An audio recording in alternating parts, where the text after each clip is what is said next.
Now, our show is generally about people who have disabilities and people who care for the people with disabilities or are from organizations that support people with disabilities.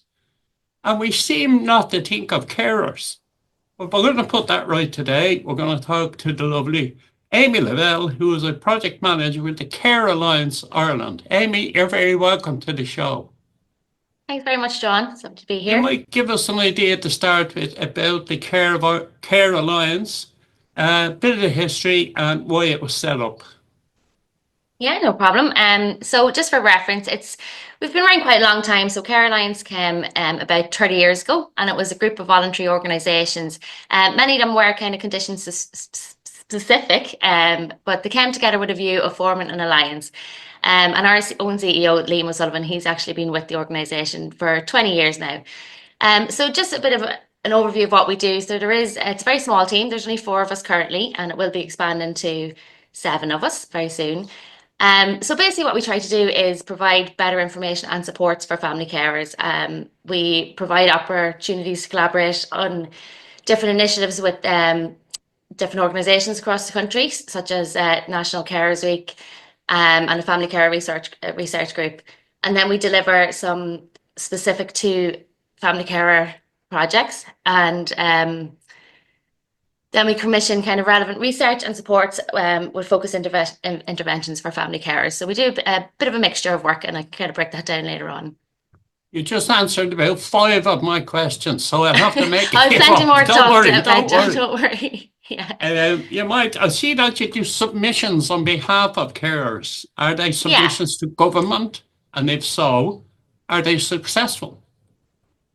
Well, we definitely, our lead policy and research officer is Zoe Hughes, and Zoe works primarily on the submissions to government. So she would have been very heavily involved with, say, the pre-budget submission lately, and we were delighted to see that the income disregard has been increased for the family carers. So that's the kind of work we would do in that realm, and Zoe's very involved with that, as is our CEO, Liam. So yeah, that's the kind of submission work we do.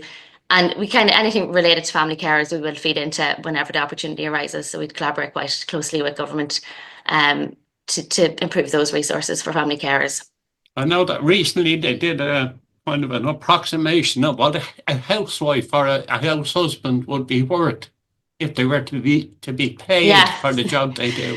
yeah, they'd be I very wonder, wealthy. I wonder why they never did that for carers.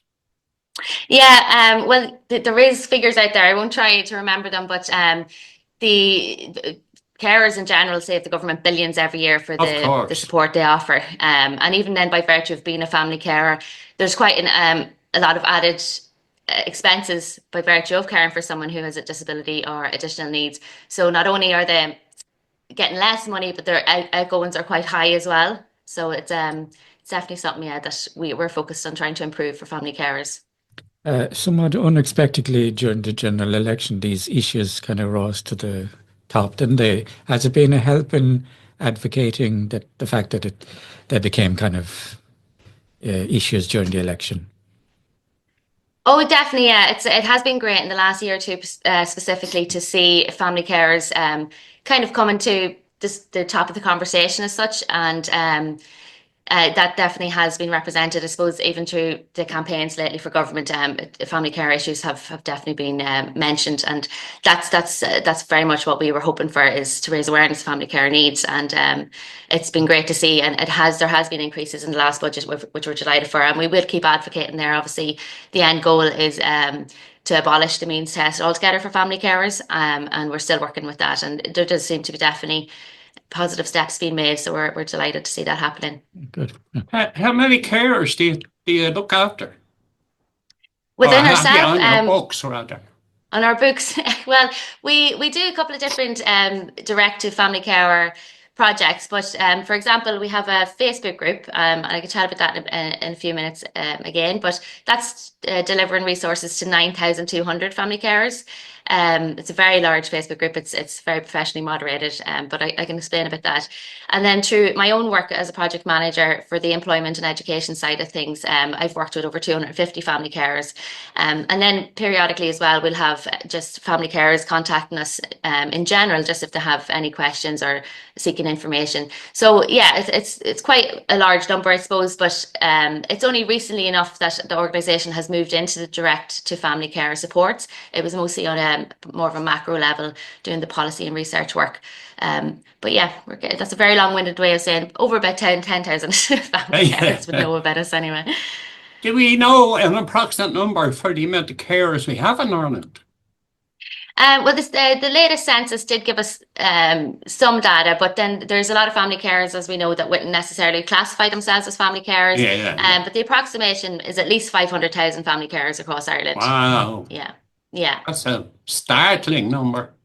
Yeah, absolutely. And for them to not be recognised through the years is absolutely disgraceful.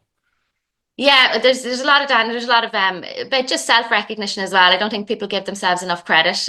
You'd hear it quite often that they'll feel like, oh, it's just what I have to do. It's my family, but they are obviously sacrificing quite a lot and benefiting the communities massively by doing that. So yeah, it's kind of a twofold problem. I have a sister who does exactly that. So I understand what you're everyone talking knows about. someone, yeah. And you carry your training for carers. So tell us a bit about that. Yeah, so that's a relatively new initiative. It's we started back in 2021. So by virtue of the Dormant Accounts Fund, we've been given funding to deliver education and employment training to family carers. And there's a couple of different reasons that they'll access that. It could be that their caring role has ended and they're looking to go back into employment or education, or the person they're caring for, basically time has become available to them in some way or another. So they're re-engaging with education and employment. So that's where we kind of come in, and there's brilliant supports out there already in the communities. But what we try to deliver is more of a kind of holistic approach to the situation, because we will recognise that family carers are coming quite often. Their mental health needs attention, their physical health even, from being worn out. And we try to make it very specific to the needs of family carers returning to work. So we're currently just about to start our next one, actually, in around April. It's totally online, so anybody in the country can access it. But we'd give practical help as well, such as CV help, seeking employment, and then we do a lot of work as well with regards to confidence and things like that. And the project itself is called Re-emerge. So if anyone's interested in it, you can see details of it on our website. I was just thinking of that, would you believe? What happens to a carer after the person they're caring for either moves into hospital or nursing home or up above? Mm-hmm. Yeah, it can be very distressing, I suppose, to probably underestimate it there, but generally a lot of people, especially if they're caring for example, an elderly parent, they could have been in that role for 20 years. So they have disconnected from employment and education. And then there's also a bit of I suppose, pressure to financially as well, if they have been in receipt of carers allowance, that they need to supplement that income that they will have lost. So there is a demographic of people we're meeting who are bereaved and stressed, and also have been out of work in education. So luckily, like, these types of programs exist, and there is other organisations in the country doing them and doing them well. But they are very needed because it's a very unique circumstance for a small cohort of people that are experiencing that situation. Yeah. And somebody who's been caring for a long time may not be somebody who can get back into work. Yeah, exactly. Yeah. That's a problem. Yeah. However, can you give us a couple of examples of good practice for caregivers? Good practice with regards to what they do, is it? Yeah, you had something on your website talking about good practice. Good practice. Well, this may or may not be a question, but I'll use it as a plug. But what we would consider good practice for our organisations is very good governance as well. We're after just receiving an award, the Good Governance Awards in 2024, for good practice. Basically, it recognises it recognises governance in small organisations. So we would hold value to that. But with regards to good practice with family carers, well, what my own personal advice would be to anybody who's a family carer would be to definitely seek a community of support. It's a very it can be a very isolating role. We hear that quite often. And the likes of our Facebook group that I briefly mentioned, there's resources out there, there's communities out there who get it, who understand, who be able to point you into directions to get practical support, such as respite or support financially as well. So if you are in a situation like your family carer, it's very much about looking after yourself as well. That's Yeah, very important. I was just going to ask about respite. I imagine that's a hugely important thing. People must get burned out a lot, Yeah. in certain situations. Yeah. Yeah, the respite does come up quite often, and it is a very complicated issue, and it varies from where you're living. There's a lot of contributing factors there, so it will come up quite often. And there is obviously resource out there, and there's other organisations. Family Carers Ireland, for example, are a large family care specific organisation, and they can actually organise respite. So there is extra help out there outside of, say, the formal kind of HSE model, but it is a challenge for sure, definitely. Research is a part of what you do. What do you research part of on? it Zoe does. Zoe would be the policy and research officer. So the research, she would collaborate quite a lot with different research projects that are available. Obviously with the angle of improving visibility for family carers. But recently, for example, she wants to make research more accessible to the general public. So she has started a podcast called the Care and Researchers Podcast, which again is on our website. And just talking about very relevant issues, I suppose, that are the family carers are facing. But when you hear the word research, sometimes you don't really know what that entails. But that's kind of what Zoe does. Is she tries to seek out different areas of family care that hasn't really been addressed very deeply or discussed very deeply, and she'll do some papers on that. So there's an awful lot of her work on our website and some very, very interesting topics as well. So I definitely recommend having a look. Yeah, I definitely will. I have a question. A group called Changing Places are advocating for the use of changing toilets around the country. They're a little bit successful, but they meet a lot of brick walls. I see that you carry out submissions on changing places also. How successful is that? I wouldn't be able to speak on success, so we would definitely be the best one to talk to there. She'd know where it is in the process. But yeah, we definitely anything related to like the disability sector. I suppose there's a lot of crossover there. So anything that affects people with disabilities can often affect their family carers. So Zoe would get involved with even say the PPI, the public patient. It's gone out of my head now, but she'd be involved with the HSE closely in developing resources and advocating for exactly like that, additional supports for people in the communities living with disabilities and the people that care for them. Do you want to mention some of the care support projects that Caroline's carry out? Oh yeah, Zoe be listening to this now, but yeah, I know a lot more about the projects, but the research stuff, as I said, go off to the website and you'd be able to see a lot more there. But the care support projects, so we have two of them. The first one I already briefly mentioned, which was our Facebook group, and it's managed by my colleague Tara. So it's been around 4 years ago, and it was set up kind of in response to the COVID pandemic. When basically all resources just stopped overnight for family carers. So it's a very professionally moderated group. Tara works alongside 14 volunteers, and I just want to say thanks very much if you're listening. They're a fantastic group of volunteers with us. But yeah, the main focus of the group is peer support. We also make sure that there's accurate information available to family carers seeking advice. And it's also a really nice social outlet. Because it's on Facebook, everything is online. So you don't have to leave your house to join in any of the social activities. So, for example, last night we had a quiz, and we have book clubs, and we have weekly coffee mornings. We have art classes. So it's a nice place for family carers to come and feel connected to the community and get advice. And there's anonymous features on it as well if anybody is trying to get some sort of sensitive advice. So you can really utilize that group and lean on each other for support. We have a peer support group here ourselves, and they lean on each other, and they learn loads about all the different disabilities that there are and how to manage their own. So it's a fabulous outlet. Brilliant. Yeah, they're very needed as well. Very, very needed. And would yours be online, or is it in person? No, they meet together. We Yeah, have that's brilliant, a yeah. room in the local library that they meet in, and it's great. They just chat to each other, and if somebody has a problem, they all fix it together and so on. It's brilliant for them.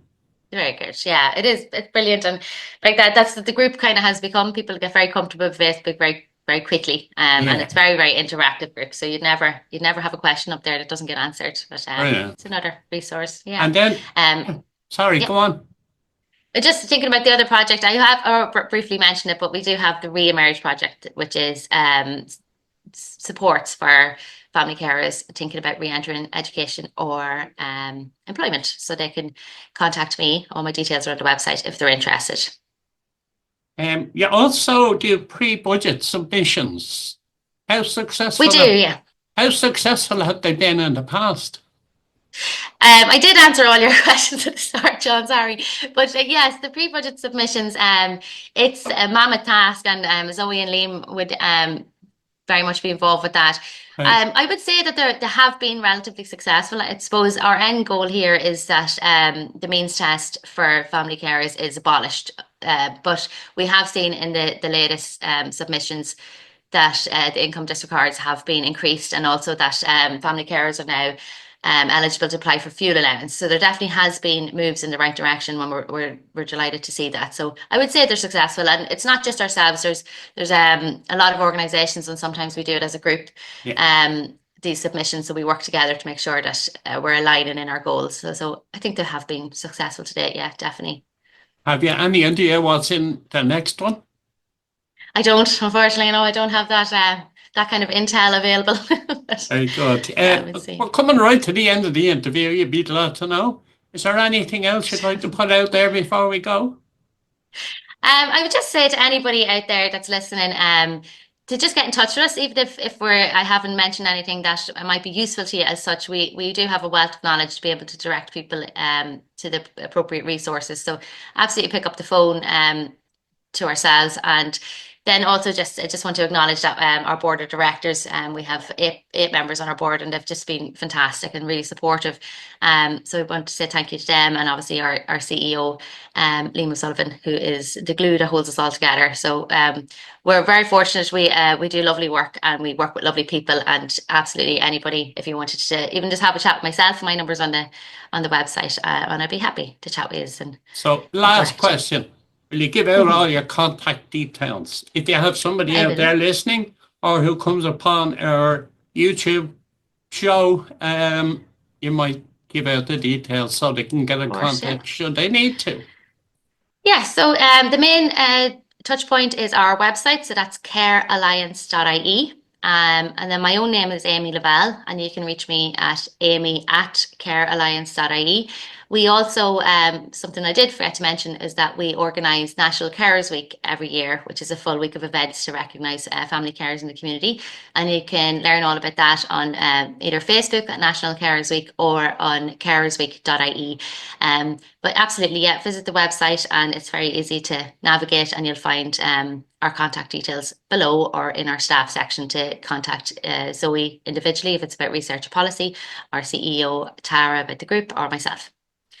I can vouch that the website is chock full of information, and I would certainly recommend any carers out there who have never heard of you to go and look at it, get in touch, and to use all your services. Thanks very much, John. Amy, thank you so much for coming on the show.